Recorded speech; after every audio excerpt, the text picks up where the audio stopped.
Some of the settlers worship the White Christ. Will this new land be firm ground for this religion? Or will the ways of Odin and Thor remain?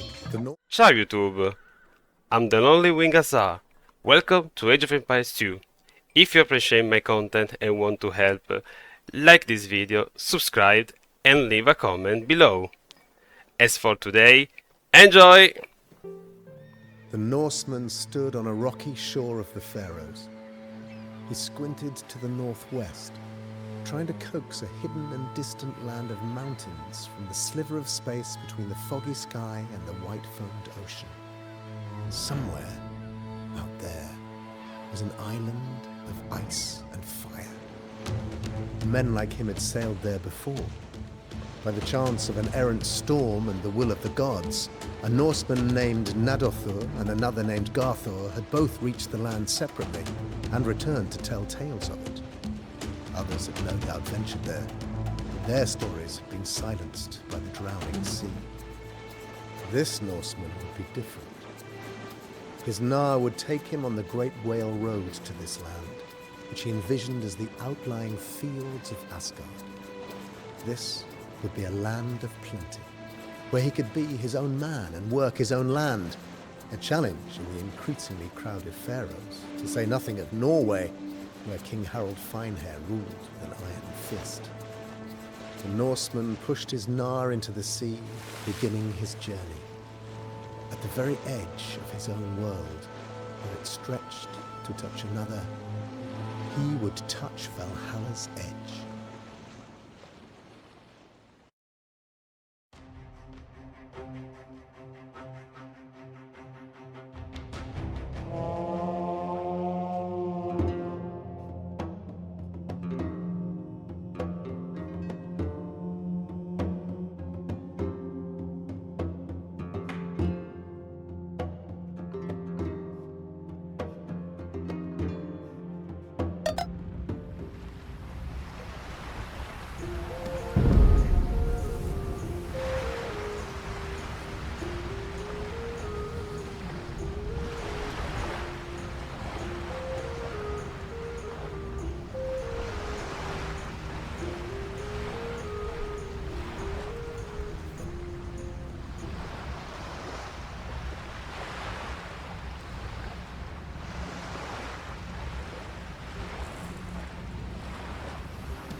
Floki is a boat builder, keeper of sacred knowledge. He can build vessels to cross the Great Whale Road. But such knowledge is nothing without wood for ships. Gather the resources you will need for your first settlement.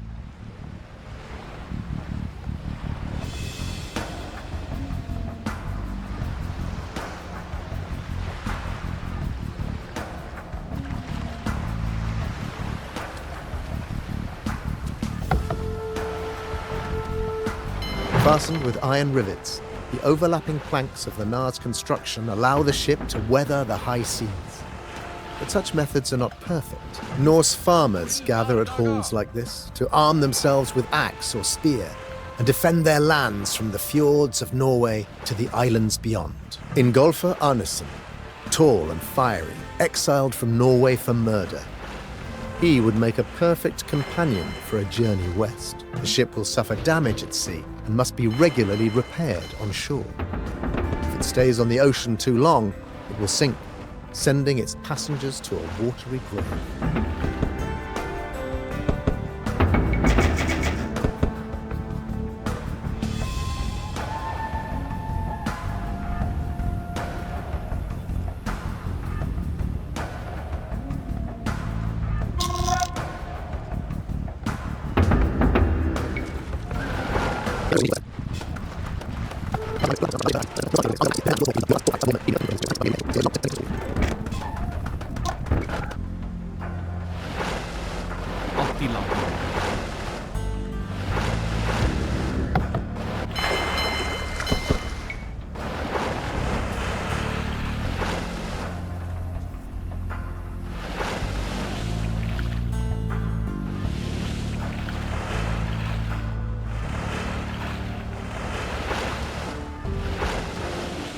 The sea of worms gnaws at the planks of the ship.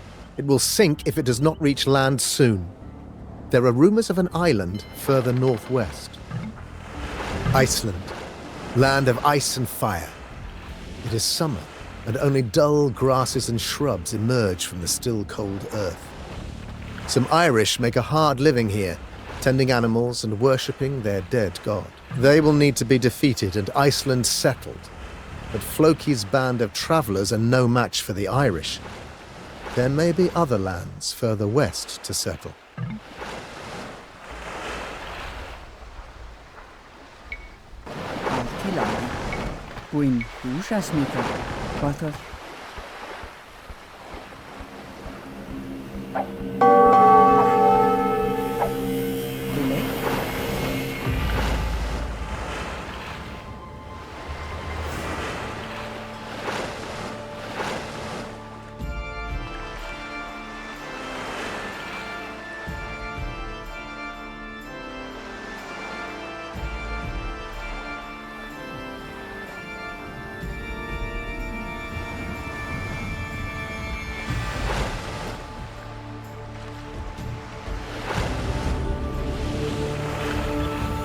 Summer life springs forth beneath the snow-covered mountains of this land. The grass is a vibrant green here, and the waters teem with fish, but trees and shrubs are scant. If a settlement is to grow here, wood must be brought from elsewhere. There is little wood in the east, but perhaps forests lie further west. No ship can survive that journey, however. Red. Ja.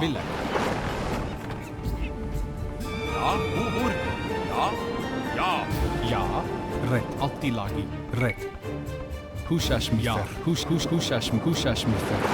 This building marks the start of a settlement and the birth of a new kingdom. As the settlement grows, the Norse noticed bear tracks. These bears are far stronger than those of Europe. Only the toughest warriors can hunt them. Powerful bears will wander into the settlement. Warriors and palisades are needed to protect the villagers from these fearsome beasts. The animals can also be hunted for their pelts. These will fetch a nice sum of gold. The air gets colder and the ground tougher the further north the settlers venture. But surely this is the way towards a western land. Win.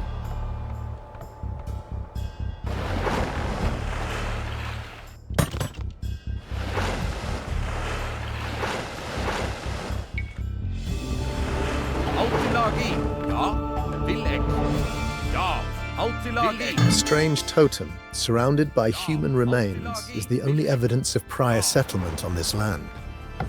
These people must have died centuries ago. A mighty, red-haired warrior named Eric Thorvaldsson, nicknamed the Red, has heard of these lands across the sea. Fleeing accusations of murder, he cannot stay long in the old world.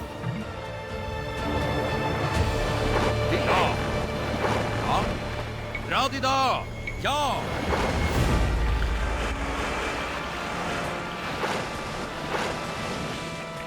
Buin! Radida! Bobor!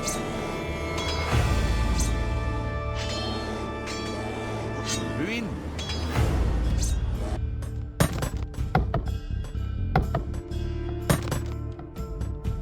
Ja, Altilagi! Altilagi! Altilagi!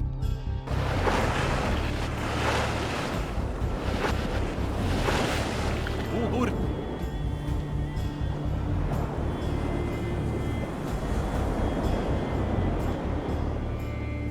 Ja, Villek! Altilagi! Villek! Ja, Altilagi! Villek! Altilagi! Villek! Altilagi! Ja, Altilagi! Villek! Ja, Altilagi! Ja!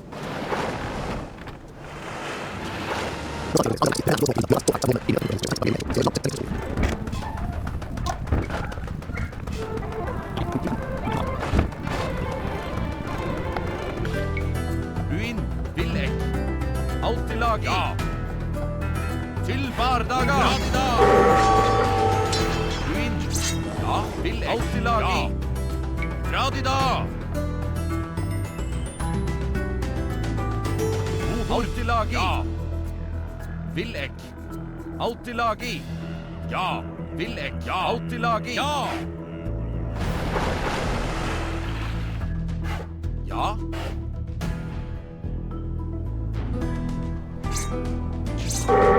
Uin. Vil ek. Ja. Alltid lagi. Til bardaga. Hvor uin. Hvor vil ek. Alltid lagi. Vil ek. Ja. Vil ek. Alltid lagi. Ja. Alltid lagi. Ja. Alltid lagi. Vil ek. Ja. Vil ek. Radida. Radida. Batar. Ja. Nama matar. Hvor. Ja. Alltid lagi. Vil ek. Alltid lagi. Ja. Alltid lagi. Vil ek. Alltid lagi. Vil ek. Til bardaga.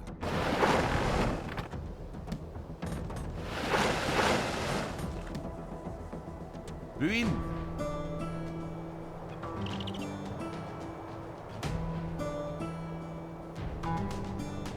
Ja. Glaciers and ice make these northern shores inhospitable. Radida.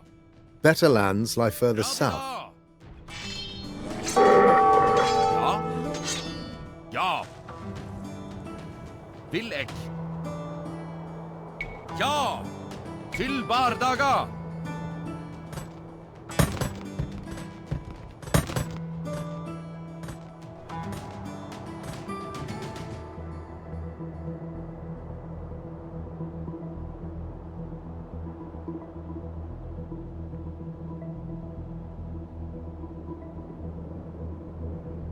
Hvor. Ja.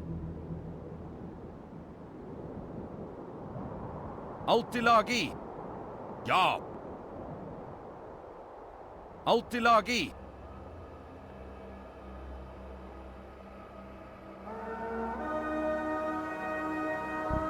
Vil ek. Radida. Ja. Ja. Alltid lagi. Vil ek. Ja. Uin. Hvor. Ja. Alltid lagi. Vil ek. Ja. Vil ek. Alltid lagi. Ja. Vil ek. Alltid lagi. Ja. Vil ek. Ja. Alltid lagi. Vil ek. Alltid lagi. Ja. Vil ek. Ja. Ho. Nama matar. Nama matar. Batar. Nama matar. Ja.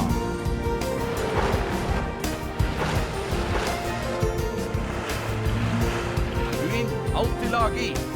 Ja. Alltid lagi. Vil ek. Ja. Vil ek. Alltid lagi. Vil ek.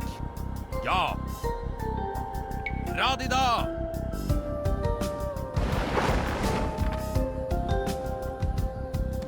The weight of the Great Glacier sheared the mountains long ago, leveling a deep icy depression into the island. A great glacier, an impenetrable sea of ice, sits beneath the mountains and seemingly stretches northwards to eternity, to the lands of the giants beyond. Alltid lagi. Vil ek. Alltid lagi. Ja. Alltid lagi. Vil ek. Ja. Alltid lagi.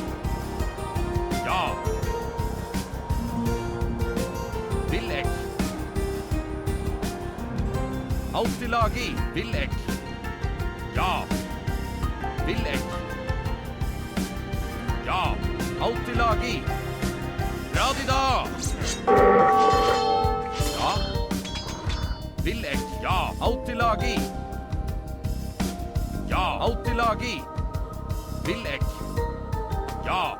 Alltid lagi. Vil ek. Alltid lagi. Ja. Vil ek. Alltid lagi. Vil ek. Ja. Autilagi.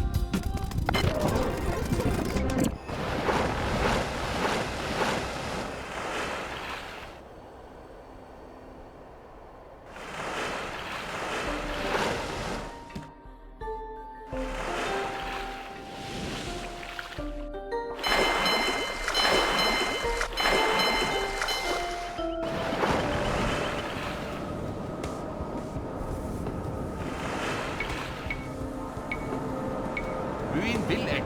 Barren land, its frozen soil topped with great stones. Villek. Hello land, land of the flat stones. Autilagi. Radida. Til Bardaga. Byen Bohord. Villek. Autilagi. Ja. Autilagi. Ja. Villek. Byen Autilagi. Ja. Villek. Ja. Villek. Autilagi. Villek. Autilagi. Ja. Ja. Autilagi. Villek. Ja. Byen Autilagi. Ja. Ja. Radida. Bohord. Ja. Bohord. Villek. Autilagi. Ja. Villek. Ja. Autilagi. Byen. Ja. Autilagi. Villek. Autilagi. Ja. Autilagi. Bohord. Ja. Villek.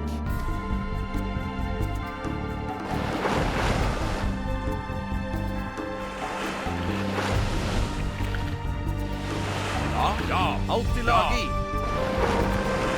Byen Villek. Autilagi. Ja. Autilagi. Villek. Autilagi. Ja. Villek. Autilagi.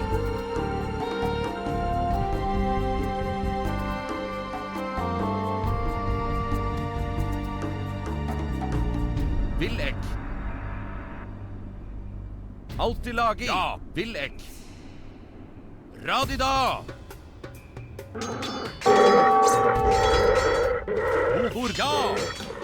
Ja. Autilagi. Ja. Villek. Autilagi. Ja. Autilagi. Ja. Villek. Til Bardaga. Villek. Ja. Autilagi. Bohord.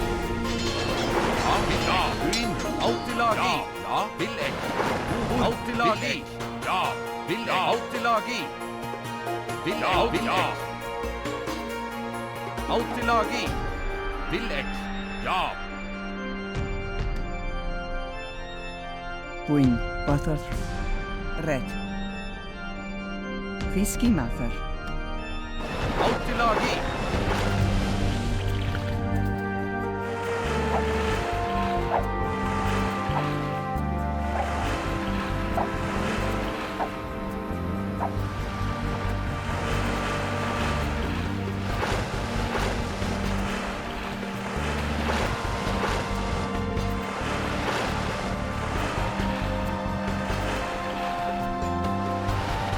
Dense forests of pine and birch line the shore of this new land, promising abundant resources for a settlement. But the trees also hide unknown dangers.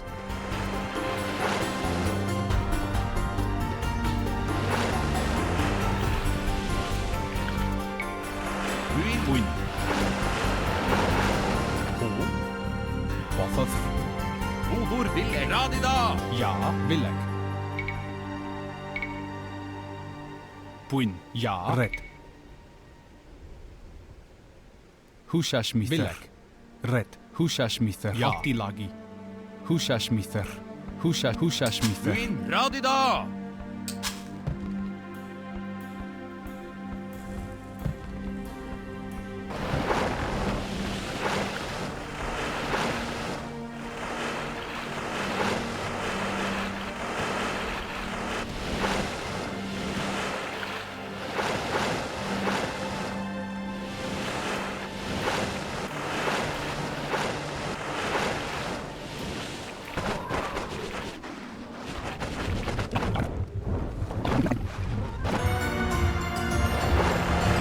Queen, ja.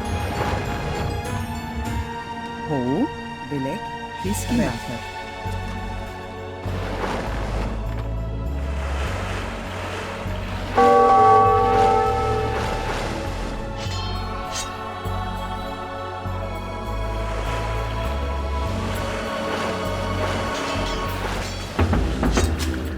As the settlement in Vinland grows, the Norse learn techniques to improve their ships for the ocean crossings.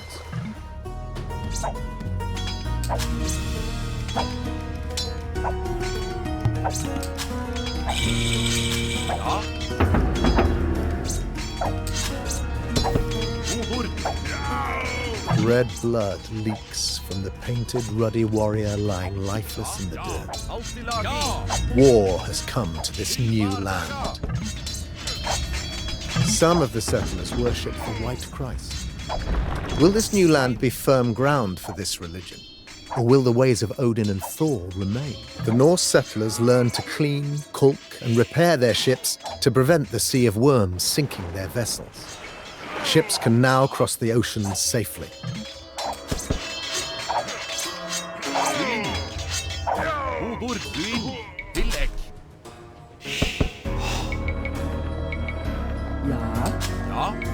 Queen, ja. Úrsasmithar. The settlers are not all humble farmers. Some are veterans of the wars of Harald Finehair and only need a little coaxing to return to their ways of raiding and pillaging. Úrsasmithar.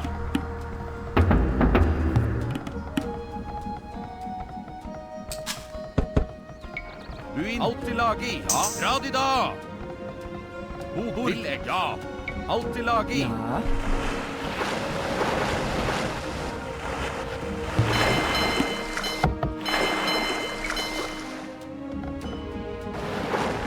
Ho, Bathar Queen. Ja. Timberhoffan vil jeg. Alltid lagi. Úrsasmithar. Úrsasmithar. Ja. Úrsasmithar. Ja. Úrsasmithar.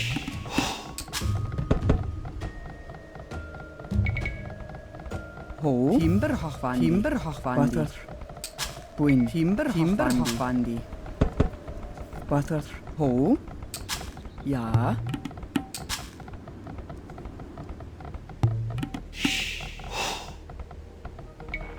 Bathar. Buin, hvor vil jeg?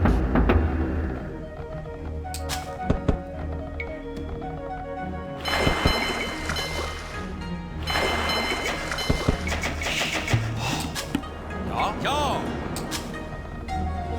Queen. Alltid lagi. Timberhoffandi.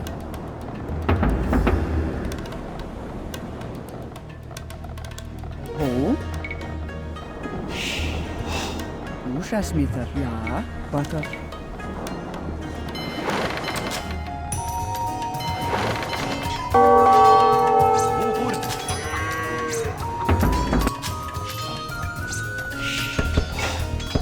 Queen.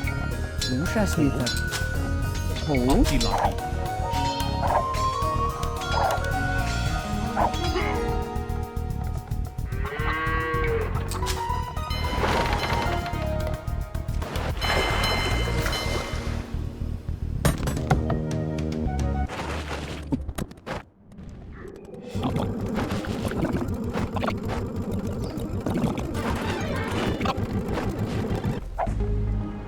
Vil jeg, ja. Alltid lagi. Bra de da. Ja. Til bardaga.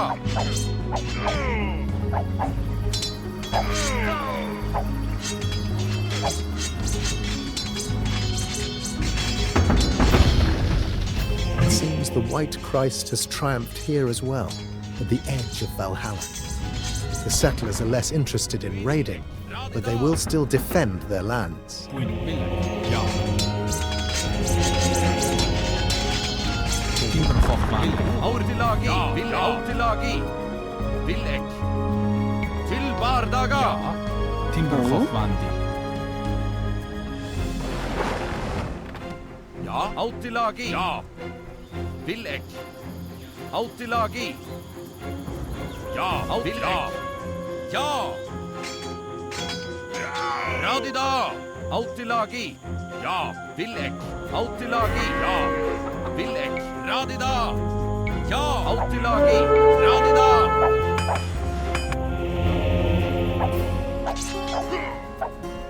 Bohord. Buin. Ja, vil ek. Ja, vil ek. Autilagi. Vil ek. Vil ek. Ja. Bwyn. Úsasmítar. Timberhochvandi. Bothodd.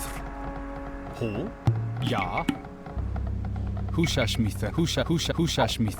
Timberhochvandi.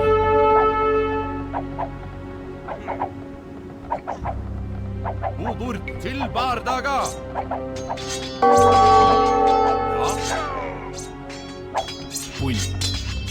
Timberhochvandi. Timberhochvandi. Timberhochvandi. Timberhochvandi.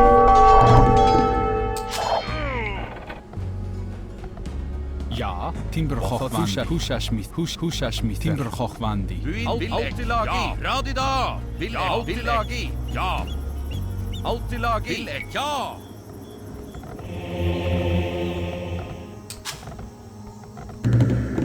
Bwyn.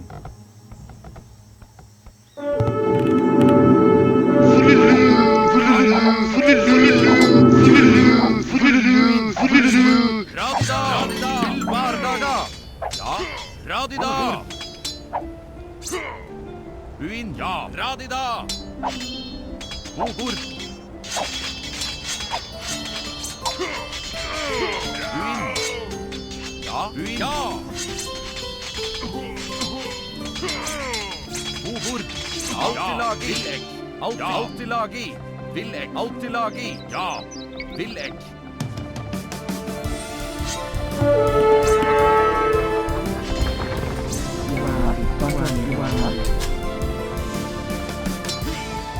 The Skalds will sing of Ingolfr Arnason, who sailed across the sea and met his end on the edges of the world of men.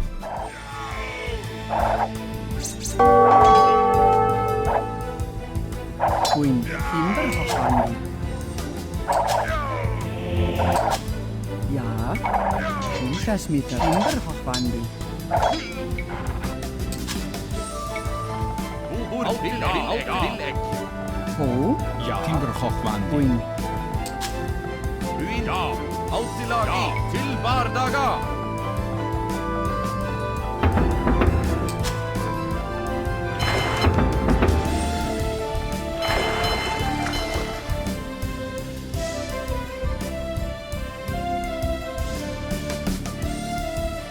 Ja. Vil ek.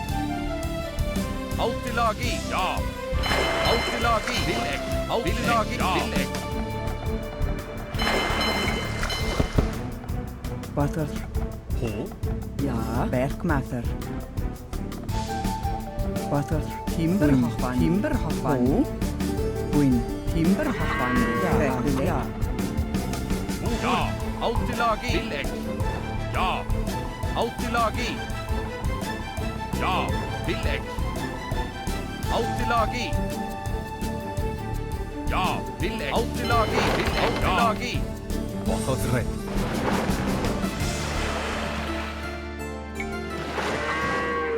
Ja. Vil ek. Autilagi. Ja. Vil ek. Autilagi. Ja. Autilagi. Ja.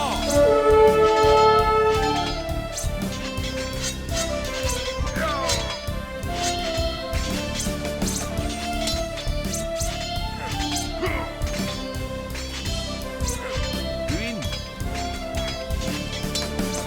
Ja. Vil ek. Autilagi. Ja. Altilagi. Vilek. Úsasmítar. Mathar.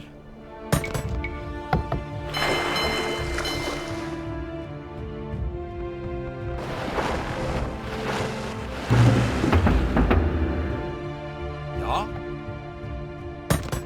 Ho. Namamathar. Ho.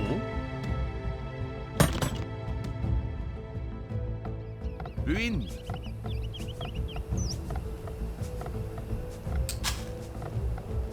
Butter. Vil ek. Ja. Vil ek. Alltid lagi.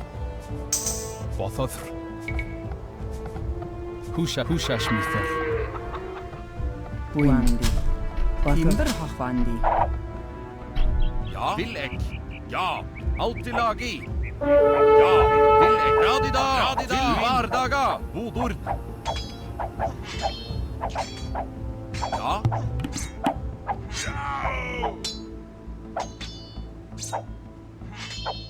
Bodord. Radida.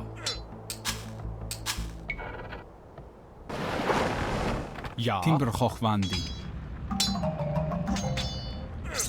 Buin. Bodord. Radida. Bwyn. Ho. Hwsa smither. Nama mathar.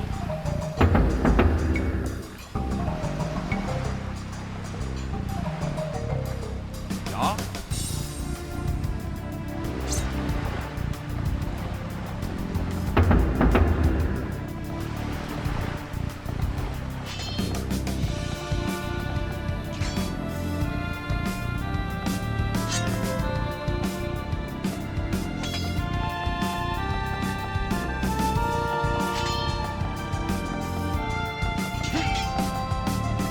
With the Skraeling kings dead, the new lands are ripe for further settlement.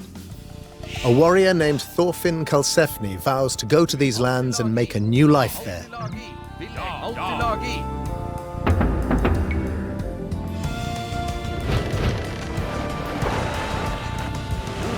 Rep. Buin. Alltid lagi.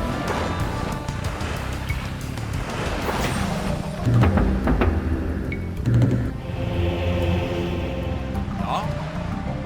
Alltid lagi. Bwyn. Bothodd. The impassioned howls of the berserks fill the cold northern air as they thunder their shields. These veterans of the wars of Harold Finehair lust for pillage and spilt blood.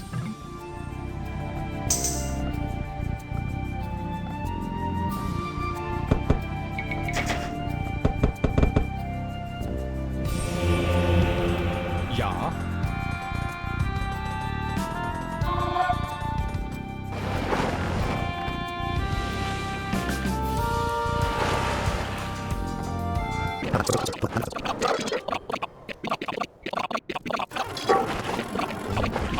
Bwyndi.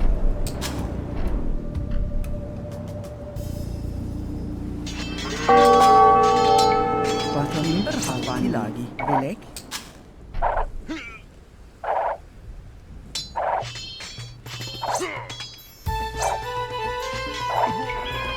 Bwyndi. Hwsa smither. Hwsa smither.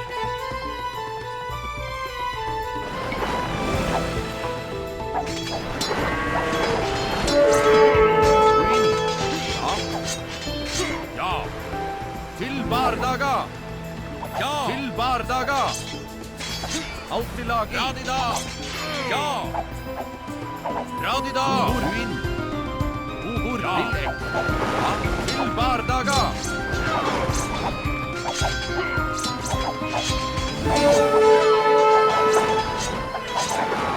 Bodord. Ja. Alltid lagi. Ja. Ja. Bodord. Buin. Bodord. Vil ek. Alltid lagi. Ja. Buin. Bodord. Ja. Radida. Buin. Radida. Ja. Vil ek. Ja. Vil ek. Alltid lagi. Radida. Ja. Bodord. Ja. Til bardaga. Bodord. Radida. Buin. Bodord. Ja. Alltid lagi. Buin. Radida.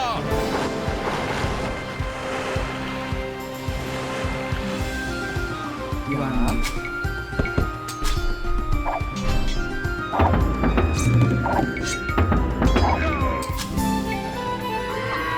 Ho. Bwandi.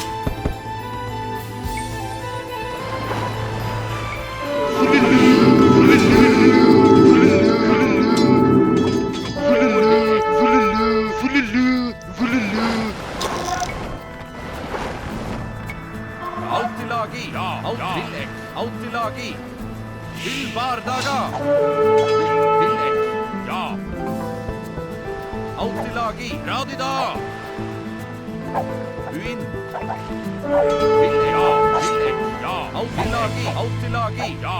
Villek. Queen, Batat Red. Ja, Villek. Altilagi. Ja.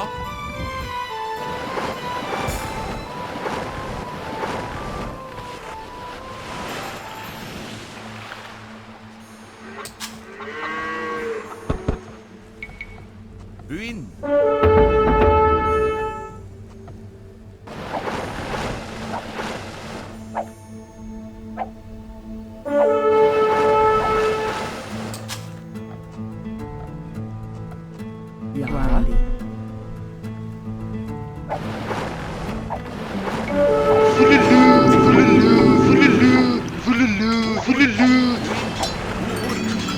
Ja.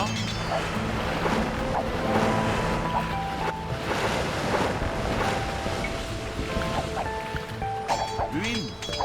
Altilagi. Radida.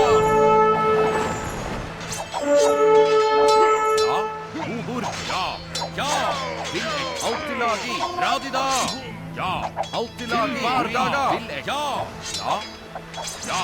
Altilagi. Radida. Villek. Radida. Altilagi. Villek. Til bardaga. Villek. Altilagi.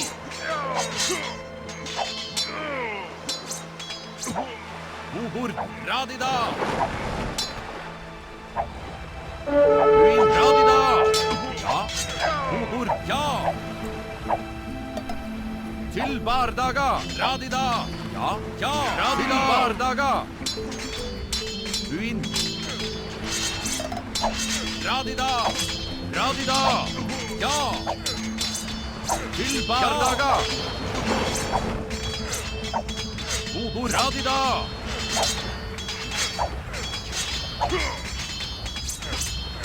Radida. Ja. Uin. Til bardaga.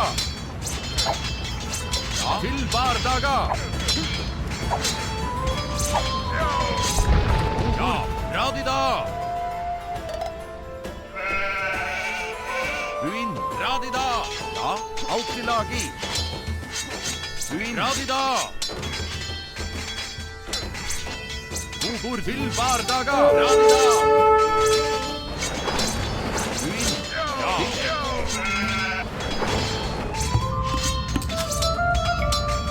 Red. Ja. Red. Altilagi.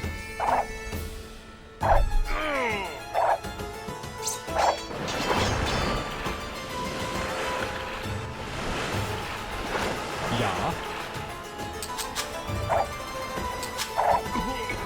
Queen. Ushasmitar. Wandi. Uhur. Ja. Ja. Villek. Uhur. På. Altilagi.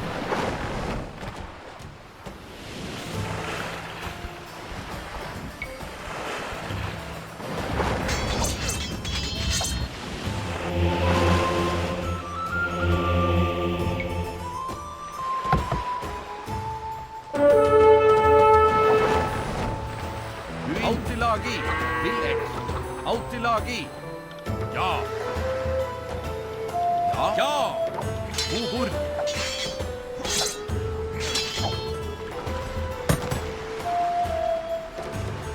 Ja. Husha Namamaffer. Ja. Altilagi. Villek.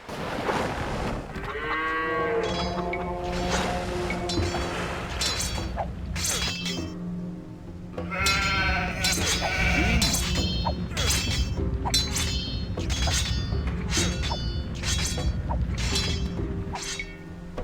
Radida. Altilagi. Ja. Altilagi. Til bardaga. Buin. Ho. Timber Hafandi. Ja. Ja. Timber Hafandi. Villek. Ja. Villek. Radida. Til bardaga.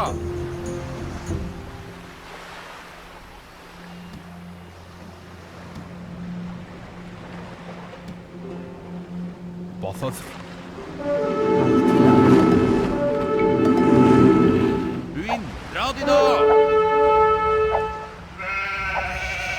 Ja, dra de da! Bord, alt i lagi! Buin, vil jeg dra de da! Ja, alt i lagi! Bord, dra de da! Ja, vil jeg! Ja, til bardaga! Buin, alt i lagi! Dra de da! Bord, dra de da! Til bardaga! Ja, ja! Bord, dra de da!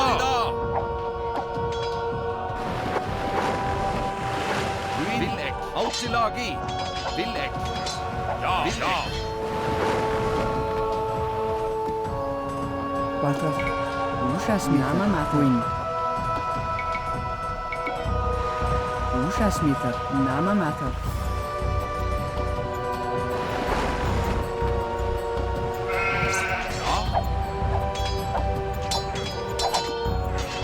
Buin, bord!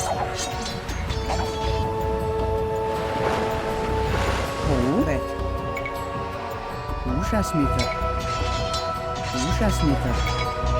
Smith. Vil jeg. Húsa Smither. Ja. Bothodd. Smith. Ja. Smith. Húsa Smither. Bothodd.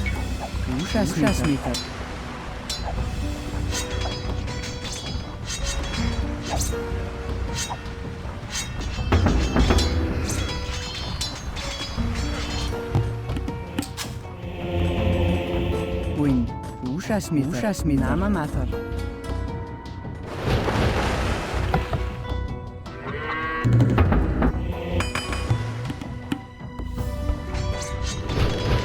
Ja. Bothodd. Gagnis Optila. Gagnis Bothodd. Húsa Smither. Buin. Gagnis Mathodd. Ja, bord! Buin! Ja, alt i lagi! Ja, bord! Til bardaga! Ja, alt i lagi! Buin! Ja, bord! Ja, vil jeg? Buin! Ja, vil jeg? Dra de da! Alt i lagi! Ja, alt i lagi! Ja, vil jeg? Alt i lagi! Ja, dra de da!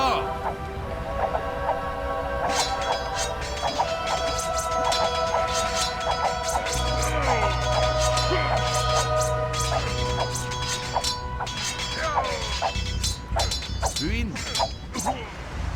Til bardaga! Ja, vil jeg? Ja!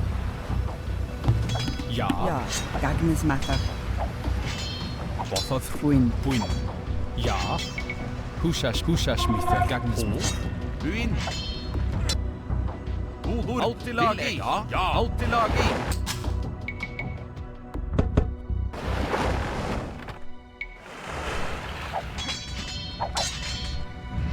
Buin! Bord!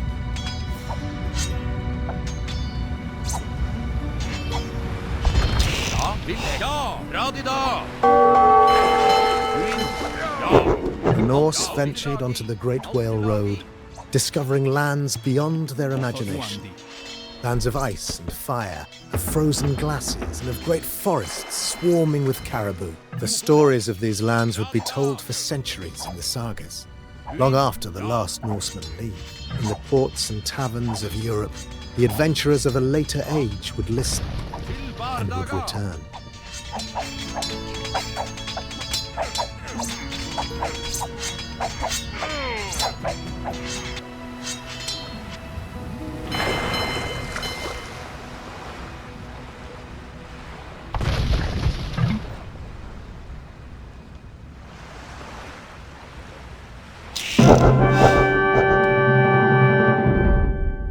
The sagas of Iceland, Greenland, and Vinland would not be forgotten.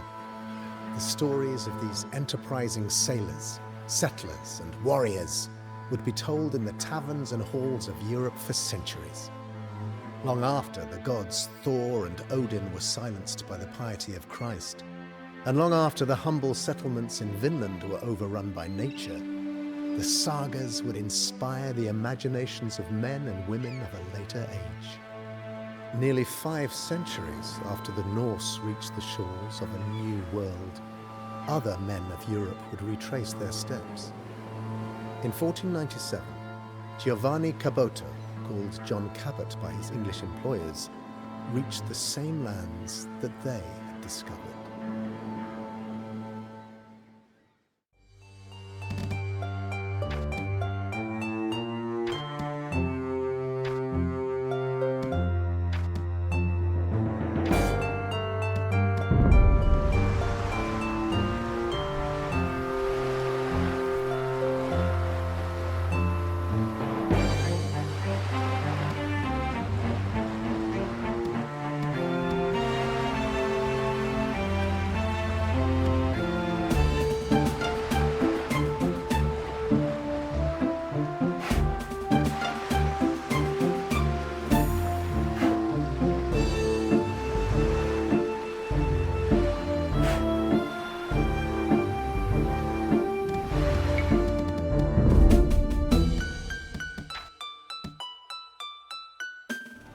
Alright, that's all for today. See you in the next one. Arrivederci!